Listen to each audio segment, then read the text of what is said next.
Fluid, chapter का नाम क्या है? फ्लूइड। अब फ्लूइड की सबसे बेसिक डेफिनेशन होती है,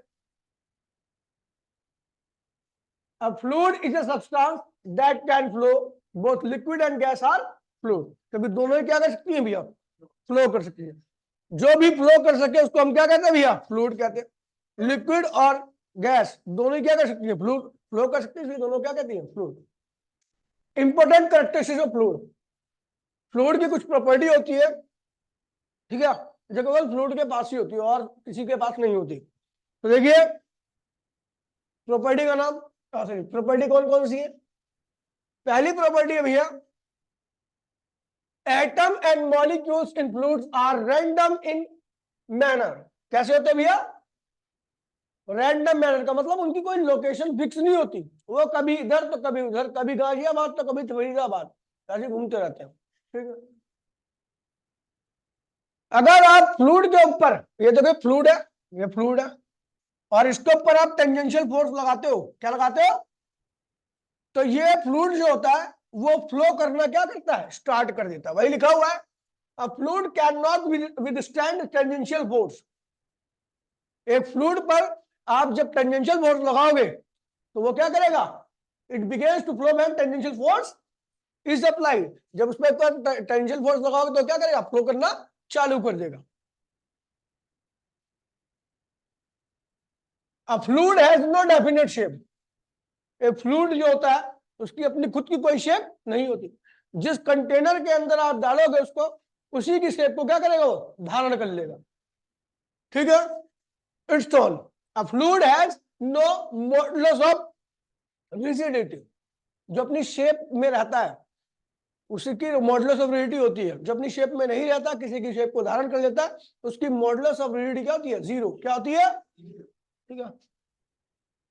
A fluid can exert a force in the direction perpendicular to the wall of the container। कहना भैया जिस कंटेनर के अंदर फ्लूइड को आप रखोगे उस कंटेनर की वॉल पर फ्लूइड क्या करता है? लगातार टकराता है, और उस कंटेनर की वॉल पे लगातार क्या लगाता है? फोर्स लगाता है। क्या लगाता है? और वो फोर्स क्या होता है? कंटेनर की वॉल के परपेंडिकुलर होता है। क्या होता है? ये मैंने प्रूफ भी किया। फोर्स कैसे लगाएगा? तो बड़ा सिंपल सी मैकेनिज्म है फोर्स की। आपको पता है लिक्विड के मॉलिक्यूल क्या होते हैं? रैंडम होते हैं। क्या होते हैं? जब रैंडम से क्या करते हैं? लगातार धकाधक उनके पास एनर्जी होती है, धकाधक क्या होता है? कंटेनर की वॉल से टकराते हैं। टकराते वक्त उनका मोमेंटम चेंज होता है। क्या होता है?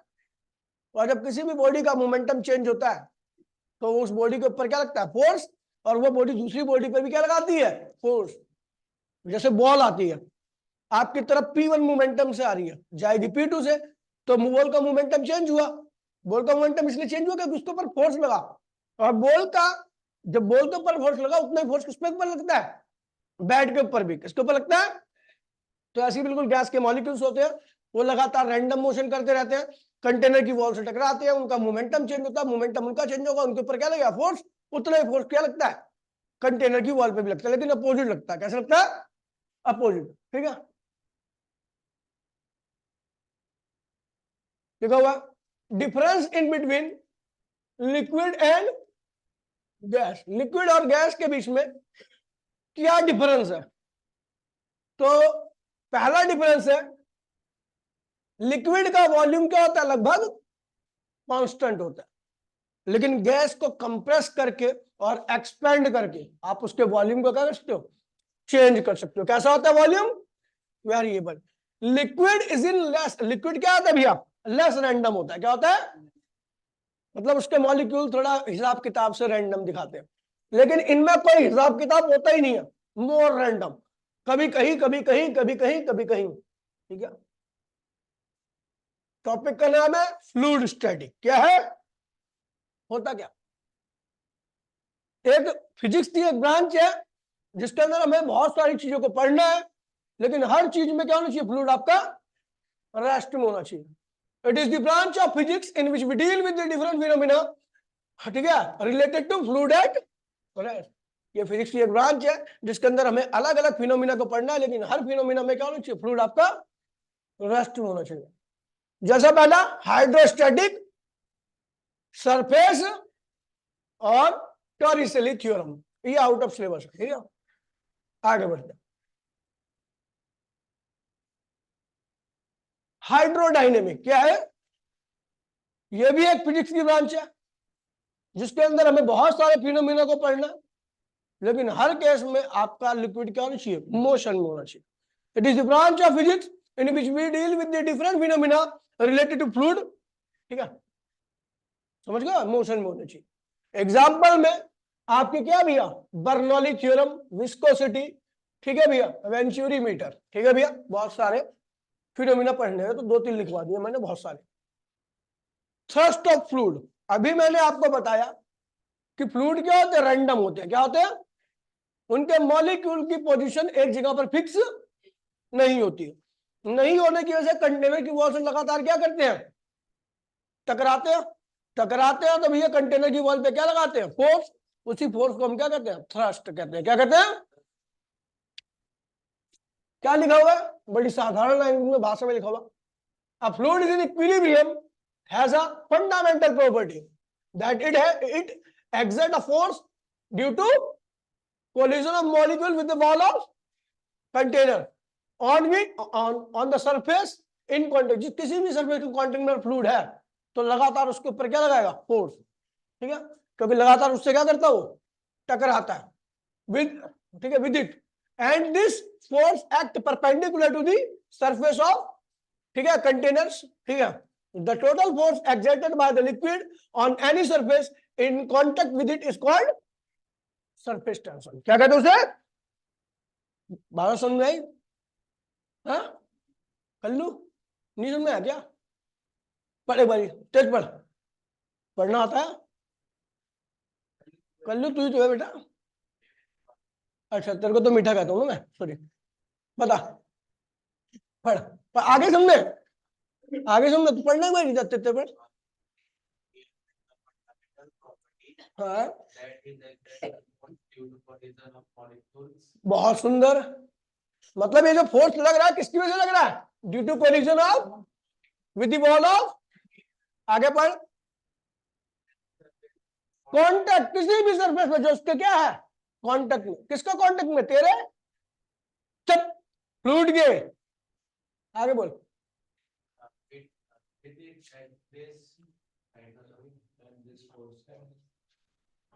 act perpendicular to the surface, the total force exerted by the liquid on any surface in contact with it is called surface नहीं, थ्रस्ट. क्या कहते हैं उसे? जैसा कि मैं पता ये भी फोर्स ही होता है तो इसकी एसआई यूनिट क्या होगी भैया? न्यूटन. क्या होगी?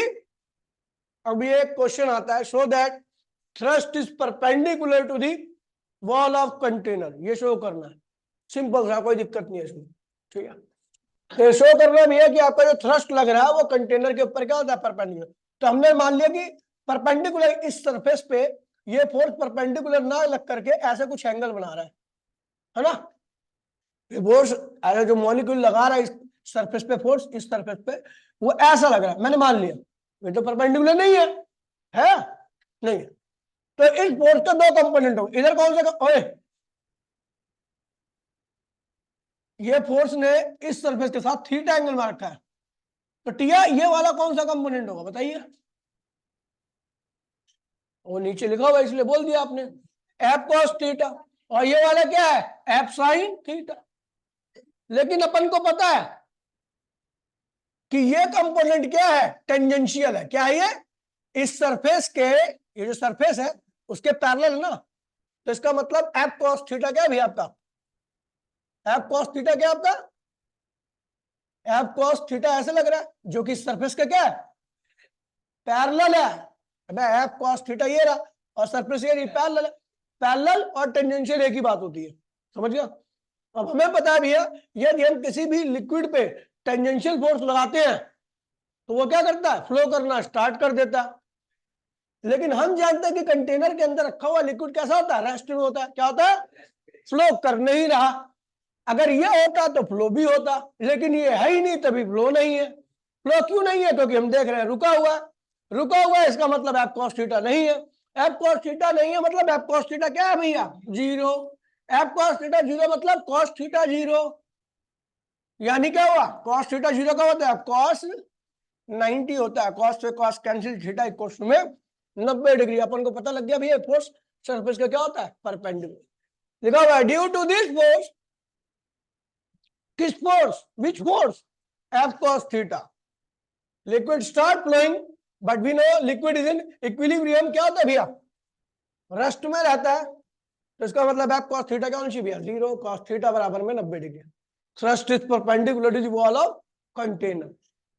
समझ गया। फिर आता अगला टॉपिक प्रेशर। क्या आता है, प्रेशर। प्रेशर क्या होता है, फोर्स है बेटा, पोलर बियर।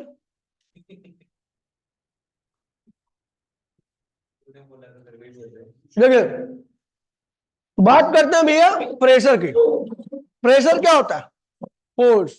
प्रेशर क्या होता है, लेकिन वो 1 मीटर स्क्वायर पर लगता है। क्या लगता है, 1 मीटर स्क्वायर पे लगने वाले फोर्स को हम क्या कहते हैं भैया, प्रेशर। क्या कहते हैं, ठीक है, फोर्स पर unit area is known as pressure.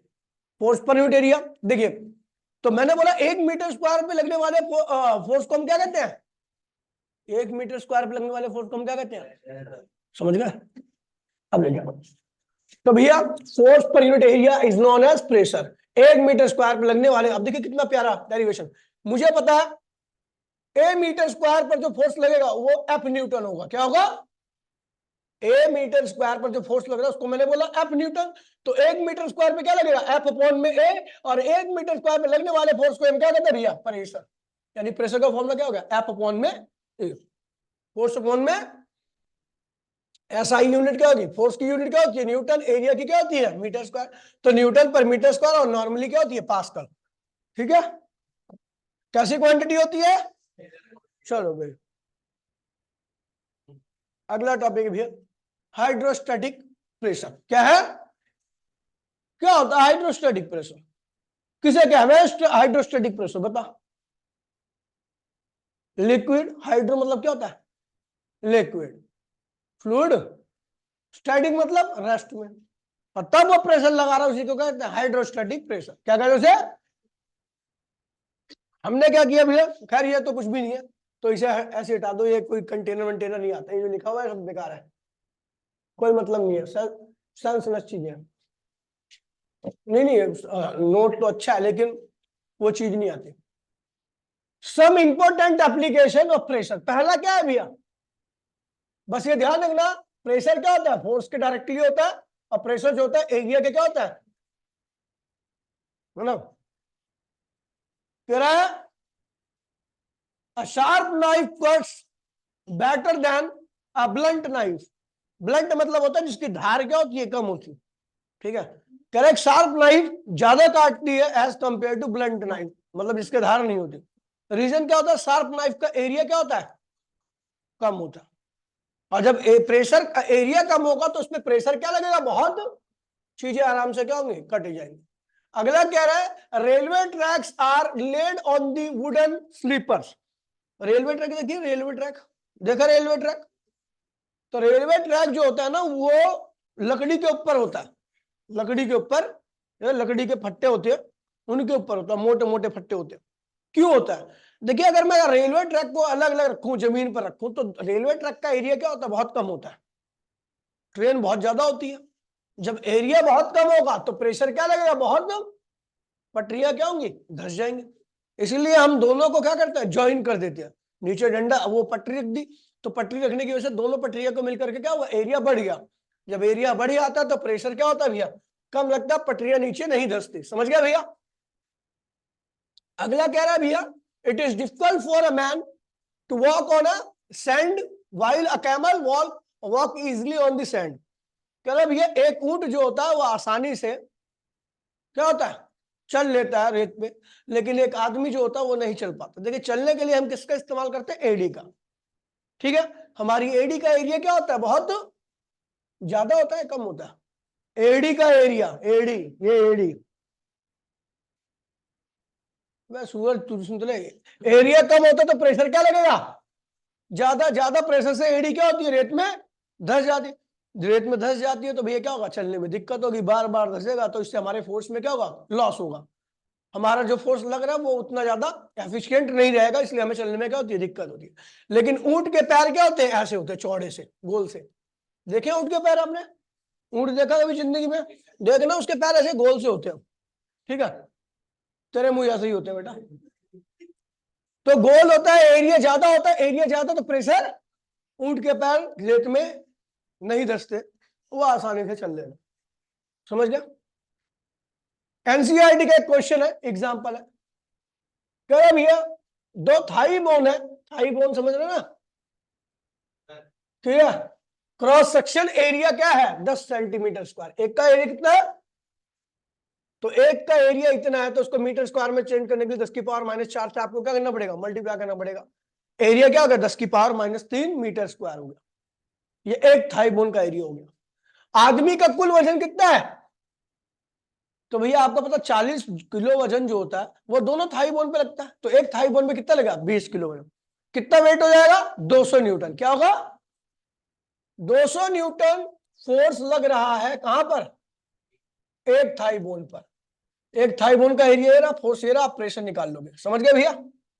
Force की यहाँ पे क्या होगा, वेट कितना एक थाई बोन पे जो लग रहा है, एरिया किसका, थाई बोन का, समझ गया? आगे बढ़ते, ये भी टॉपिक अच्छा भी है, डेंसिटी क्या होता है, डेंसिटी क्या होता है, 1 मीटर क्यूब का जो मास होता है, क्यूब लो, क्यूब जानते हो ना, क्यूब जिसके पास कितनी भुजाएं होती है क्यूब की,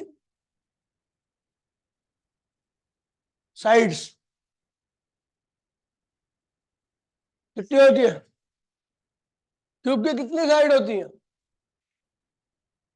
6 होती है, क्यूब क्यूब, चलो हम गिनवा देते हैं, आप बहुत बेकूल लड़के हो। अबे, ये तो यार चौथी क्लास के बच्चों को, मेरी भतीजे को पता होगा इससे ज्यादा। 1 2 2 ठो 3 ठो 4 ठो, 4 ऊपर 4 नीचे 4 साइड में कितनी होगी,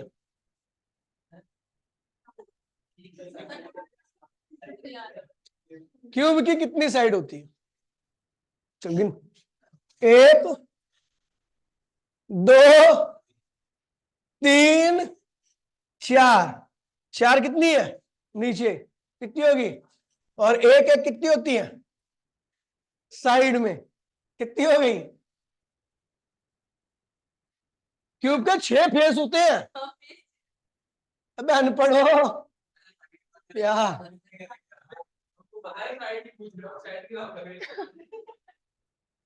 अबे भाई क्यूब के 6 फेस होते हैं और 12 साइड्स होती है, कॉन्फिडेंस देखो 6 साइड है, तो यही क्यूब, ओए भाई प्लीज, यही क्यूब लिया। अच्छा ऑनलाइन में किस किस बच्चों को पता था, हाथ खड़े कीजिए प्लीज, हाँ वैसे सभी बोलेंगे, वो ले भी रहा है, ऐसे चला के छोड़ दो। नहीं नहीं नहीं ले तो नहीं यार, जब ऐसा आएगा दीपेश को पता थे, दीक्षित आपको पक्का नहीं पता होगा, गारंटी मैं दे रहा हूँ, आप बेशक हाथ खड़ा कर ले, अभी मैंने बता दिया इसलिए आपको पता लग गया, आपको याद नहीं हो ना, आप भी सही बोलती मुझे पता, और मुद्दे पे आओ, ठीक है भैया, ये साइड है जिसकी, ये क्यूब है जिसकी एक साइड क्या है 1 मीटर क्यूब है, तो इसका वॉल्यूम होगा 1 मीटर क्यूब, क्या होगा इसका पूरा वॉल्यूम 1 मीटर क्यूब होगा इसका कुल वॉल्यूम। तो इस वॉल्यूम का जितना भी मास होगा, ठीक है, इस वॉल्यूम का जितना भी मास होगा, इस जो भी 1 मीटर क्यूब का जो भी मास होगा, जो भी मास मान लीजिए m है, तो उसी मास को हम क्या कहते हैं डेंसिटी, क्या कहते हैं, 1 मीटर क्यूब का जो भी मास होता है उसी को हम क्या कहते हैं डेंसिटी। तो मैंने बोला भैया v मीटर क्यूब का मास क्या है, कैपिटल M है, क्या है ये, तो 1 मीटर क्यूब का मास क्या होगा कैपिटल M अपॉन में v, यही 1 मीटर क्यूब के मास को हम क्या कहते हैं, 1 मीटर क्यूब का मास क्या है इतना है, इसी को हमने क्या बोला डेंसिटी। डेंसिटी का फॉर्मूला क्या होता है, मास अपॉन में वॉल्यूम, क्या होता है, चलो ठीक है, तो मास per unit volume, 1 unit volume का जो भी मास होता है उसी को हम क्या कहते हैं भैया डेंसिटी कहते हैं, ये mass of 1 meter cube, 1 meter cube का जो भी मास होता है उसको भी हम क्या कहते हैं डेंसिटी कहते हैं। कैसी क्वांटिटी है, ऐसा यूनिट क्या होगी, मास अपॉन में वॉल्यूम होता है, इसलिए केजी अपॉन में वॉल्यूम का मीटर क्यूब, केजी पर मीटर क्यूब, डायमेंशन फॉर्मूला आपको पता ही है, फॉर्मूला ये ड्राइव मैंने करा ही दिया इसका, ठीक है भैया।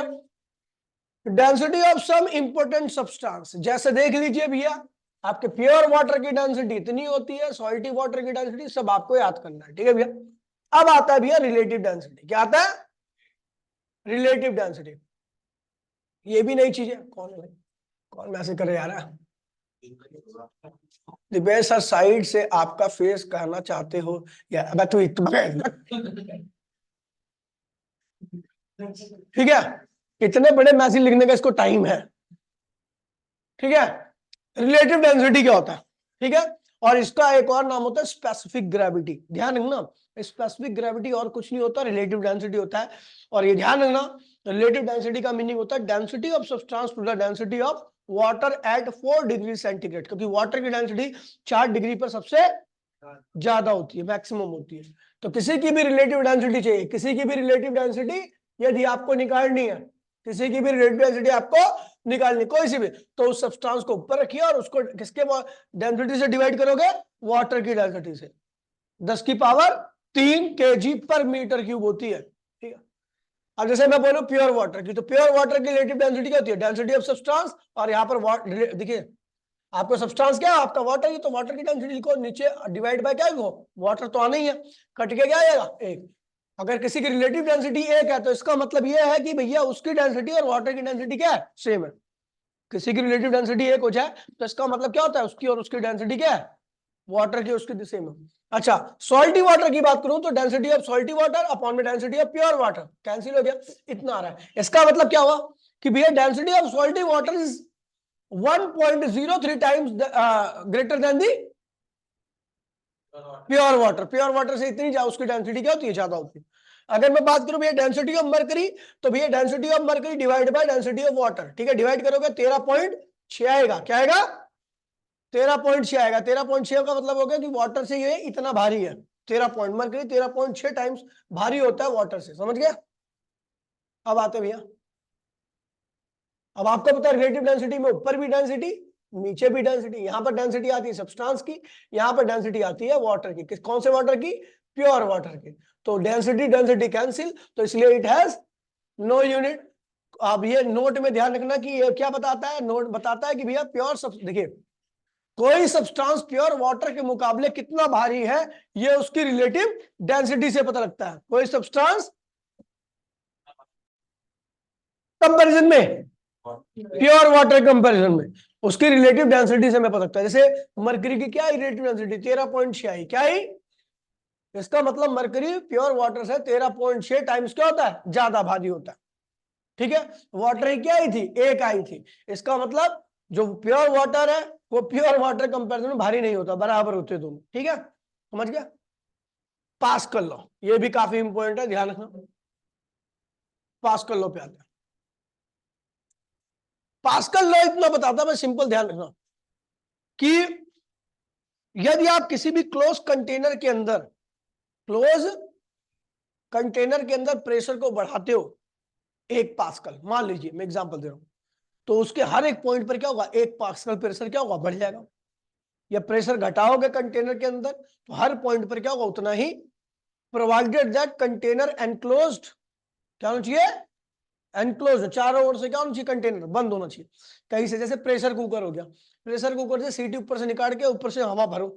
मान लीजिए आपने 1 पास्कल, आपके हवा भरने की वजह से उसमें 1 पास्कल प्रेशर क्या हुआ? आपने भर दिया, मतलब बढ़ा दिया, तो उसका हर एक पॉइंट पर क्या होगा? 1 पास्कल प्रेशर क्या होगा? चेंज हो जाएगा। ऐसी सीटी निकालते हो तो प्रेशर क्या होता है? कम होता है, तो उसका हर एक पॉइंट पर उतनी ही कमी आती है। समझ गया भैया? चलो, ये लिखा हुआ है द प्रेशर, यहां पे लिखा हुआ है the pressure exerted at any point on the closed vessel is transmitted equally in all directions। समझ गए भैया? जितना भी आप प्रेशर एक्सर्ट करोगे क्लोज कंटेनर के अंदर, वो क्या होगा? हर डायरेक्शन में क्या होगा? इक्वली ट्रांसफर हो जाएगा। समझ गए? जैसे मैंने बोला 1 पास्कल, तो हर जगह पर क्या होगा? 1 पास्कल का ही चेंज आएगा। सेकंड कह रहा है change in pressure applied to the enclose container incompressible liquid. वही कह रहा है, ऊपर ही कह रहा है कि यदि आप एक लिक्विड ले रहे हो जो क्या इनकंप्रेसिबल है, क्या है? जिसको आप कंप्रेस नहीं कर सकते, तो भैया यदि उसके अंदर आप कहीं प्रेशर लगाओगे तो जितना प्रेशर लगाया उस लिक्विड के अंदर हर जगह पर क्या होगा? उतना ही फैल जाएगा, बराबर बराबर बराबर बराबर हर जगह पर। समझ गया? वही लिखा, ठीक है। फिर क्या कह रहा है?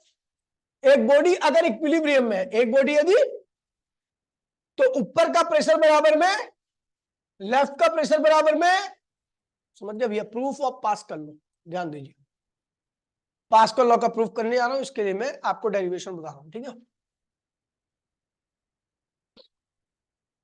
डेरिवेशन देखिए, ये एक कंटेनर है और उसके अंदर रखा हुआ है प्रिज्म शेप का चीज, ऐसा प्रिज्म शेप का रखा हुआ है, ठीक है। इस वाले फेस का एरिया क्या है, A1 है, इस वाले फेस का एरिया क्या है, A2 है, इस वाले फेस का एरिया क्या है, A3। एरिया आपकी वेक्टर क्वांटिटी होती है, तो कई जगह पे वेक्टर क्वांटिटी होती है। ये एंगल कितना है, थीटा, कितना है आपको पता है। जो मॉलिक्यूल जिस लिक्विड के अंदर रखा हुआ है उसके मॉलिक्यूल लगातार क्या करेंगे, इस सरफेस के भी कांटेक्ट में होंगे, इस सरफेस के भी कांटेक्ट में होंगे और इस सरफेस के भी क्या होंगे, कांटेक्ट में होंगे। अगर लिक्विड जो फ्लूइड होता है वो अगर किसी के भी कांटेक्ट में होता है तो उसके ऊपर क्या लगाता है, फोर्स लगाता है। क्या लगाता है, तो यहाँ पर कितना फोर्स लगा रहा है, F1। कितना लगा रहा है, F। यहाँ पर कितना फोर्स लगा रहा है, F2। और यहाँ पर कितना फोर्स लगा रहा है, F3। कोई दिक्कत तो नहीं है। यहाँ पे एक लाइन पाट दी मैंने, ठीक है ना। तो ये थीटा है तो ये भी क्या होगा, थीटा। कौन सा एंगल है, ऑल्टरनेट एंगल। कौन सा एंगल है, ठीक है। देखिए ये थीटा है, ध्यान दीजिए भैया, तो ये भी थीटा होगा। कोई बताए मुझे क्यों होगा थीटा, किसी के पास है इतना दिमाग, चलो बताता हूं मैं आपको। पता ये एंगल क्या है, थीटा। ये एंगल क्या है, ये एंगल क्या है, 90। अगर ये थीटा तो ये क्या होगा, 90 माइनस थीटा हो जाएगा। आपको पता ये दोनों भी एक दूसरे क्या है, परपेंडिकुलर है। अगर ये 90 माइनस थीटा तो कितना होगा, θ1। समझ गया, ऐसे पहुंचा मैं सीधा, ध्यान रखना। जिसको नहीं समझ में आएगा रिकॉर्डिंग को एक बार ही और कर लेगा रिवाइज, ठीक है। थीटा, अब इस f को रिजोल्व किया तो इधर क्या आएगा, F1 cos थीटा, और इस f को रिजोल्व किया तो क्या हुआ, F1 साइन थीटा। जिसके साथ एंगल बनता है उसके साथ क्या होता है, कॉस, दूसरे के साथ क्या आता है, साइन, ठीक है। अब देखिए बिल्कुल सेम एरिया भी क्या है, एरिया वेक्टर क्वांटिटी होता है। तो एरिया को भी रिजोल्व करो तो इधर क्या आएगा, इस फोर्स के साथ कौन सा एरिया, A1। तो A1 cos थीटा और इधर क्या आएगा, A1 साइन थीटा। अगर ये जो प्रिज्म है ये इक्विलिब्रियम में यहीं पर रुका हुआ है, ना ऊपर जा रहा है, नीचे आ रहा है, ना दाएं जा रहा है, ना बाएं जा रहा है, इसका मतलब क्या है, if the given prism is in, reason क्या है कि इसकी डेंसिटी और वाटर की डेंसिटी क्या सेम है। अगर वो दोनों की डेंसिटी सेम होती तो चीज वहीं पर पड़ी रहती है। इफ द डेंसिटी, ठीक है, if the prism is in equilibrium तो इट मींस क्या, कि भैया F1, देखिए सुन लीजिए, F1 cos थीटा बराबर में किसके बराबर आएगा, F1 cos थीटा, ये वाला कंपोनेंट जो होगा वो किसके बराबर आएगा, F2 के। एंड F1 sin थीटा किसके बराबर आएगा, F3 के। किसके बराबर आएगा, ठीक है। ये पहली इक्वेशन होगी और ये क्या, दूसरी इक्वेशन, ठीक है। ध्यान दीजिएगा जी मैं क्या कहने आ रहा हूं, ठीक है। और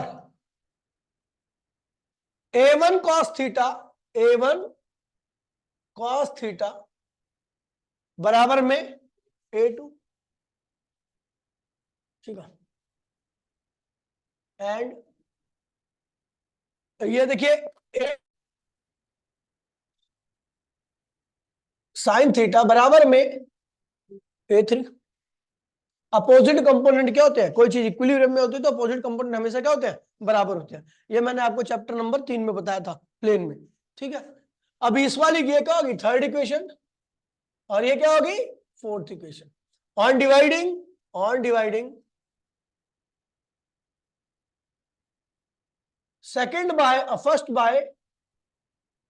by third and second by fourth, तो हमें क्या होगा, कॉस से कॉस क्या होगा, कैंसिल। F1 अपॉन में A1 क्या होगा, P1। F2 अपॉन में A2 क्या होगा, P2। एंड F1 ये साइन क्या होगा, कैंसिल। तो ये क्या होगा P1 और ये क्या होगा, तो अगर P1 P2 के बराबर है और P1 P3 के बराबर, तो तीनों क्या होंगे देन P1 बराबर में P3। कहने का क्या मतलब है, यदि कोई सिस्टम इक्विलिब्रियम में है, कोई सिस्टम, तो उसके चारों ओर से प्रेशर की वैल्यू क्या होती है, सेम होती है, आइडेंटिकल होती है, हर जगह से प्रेशर क्या होता है, सेम होता है। कोई दिक्कत तो नहीं है। चलो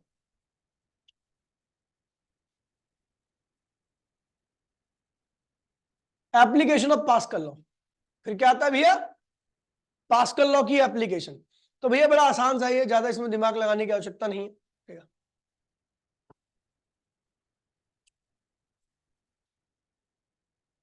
धर्म काटा का हाइड्रोलिक लिफ्ट, और इसका नॉर्मली नाम है, हिंदी में कहते हैं इसको धर्म काटा।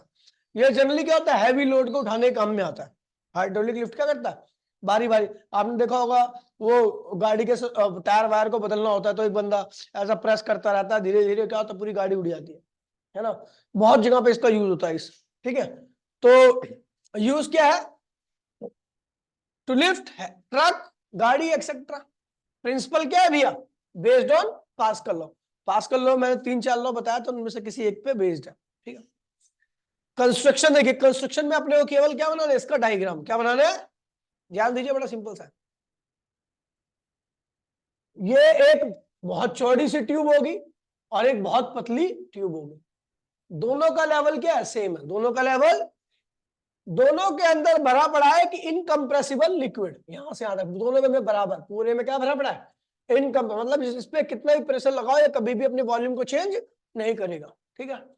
और यहां पर लगा हुआ है एक बड़ा सा पिस्टन और यहां पे लगा हुआ है एक छोटा सा पिस्टन। इस पिस्टन का एरिया क्या है, स्मॉल है, और इस पिस्टन का एरिया क्या है, कैपिटल है। ध्यान दीजिएगा भैया, तो मैं इसके ऊपर लगा रहा हूं फोर्स, क्या लगा रहा हूं, छोटा सा फोर्स, किस पे, छोटे से एरिया पे। तो प्रेशर कितना आएगा, फोर्स अपॉन में एरिया। छोटा सा फोर्स जो होगा इस छोटे से एरिया पे लगेगा तो कोई प्रेशर क्रिएट करेगा। तो अपने को पता है इतना ही प्रेशर क्या होगा, यहां पर भी आ जाएगा। ये जो P1 प्रेशर यहां पे लगा है, उस वही प्रेशर क्या होगा, यहां पर भी आ जाएगा। क्यों, पास्कल ने तो बोला था कि क्लोज कंटेनर के अंदर जितना भी प्रेशर का चेंज करोगे किसी पॉइंट पर, उतना ही चेंज क्या होगा, हर पॉइंट पर जाएगा। तो यहां पर कितना प्रेशर लगाया आपने, P1, तो यहां पर भी कितना आएगा, इस पिस्टन पर भी कितना लगेगा, P1 ही तो प्रेशर लगेगा, लगेगा नहीं लगेगा। लेकिन यहां का प्रेशर क्या होगा, यहां का फोर्स जो कि मेरे को पता नहीं है, मैंने क्या मान लिया, एक्स, क्या मान लिया, अपॉन में यहां का एरिया जो कि मुझे पता है। तो मैंने बोला भैया छोटे वाले एंड पे जो प्रेशर लग रहा है, जो कि small F applied force upon में छोटा सा एरिया जो है, उसका रेशियो क्या आएगा, यहां के फोर्स और यहां के बड़े से एरिया के रेशियो के क्या आएगा, बराबर आएगा। अब देखिए हम यहां के फोर्स को आसानी से निकाल सकते हैं।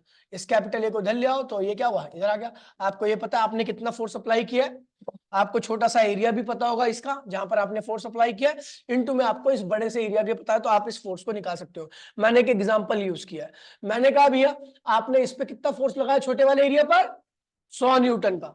इसका एरिया कितना है छोटे वाले का, 1 मीटर स्क्वायर। क्या है, इस बड़े वाले पिस्टन का एरिया कितना है भैया, 1000 मीटर स्क्वायर। क्या है, तो यहां पर फोर्स कितना आएगा, तो भैया एग्जांपल में मैंने सॉल्व किया है, कैपिटल एफ की वैल्यू क्या होगी, तो भैया देखिए कैपिटल एफ क्या होता है, स्मॉल एफ स्मॉल ए इंटू में कैपिटल ए। स्मॉल एफ क्या है, 100 न्यूटन, स्मॉल ए क्या है भैया, 1 मीटर स्क्वायर, और कैपिटल ए क्या है, 1000 मीटर स्क्वायर। तो भैया काटा पीटी की भैया 1 लाख न्यूटन आ गया। क्या आ गया, मतलब आपने फोर्स लगाया 100 न्यूटन का, और उसकी वजह से क्या हुआ, 1 लाख न्यूटन फोर्स क्रिएट हुआ। और 1 लाख न्यूटन फोर्स क्या हुआ, अच्छे अच्छे ट्रक को उठा देता है। समझ गया भैया, तो इसीलिए इसको हाइड्रोलिक लिफ्ट कहते हैं। ठीक है, अब इसके आगे कंसेप्ट हम अगली क्लास में पढ़ेंगे। आज के लिए इतना ही, टाटा बाय बाय, जय हिंद जय भारत।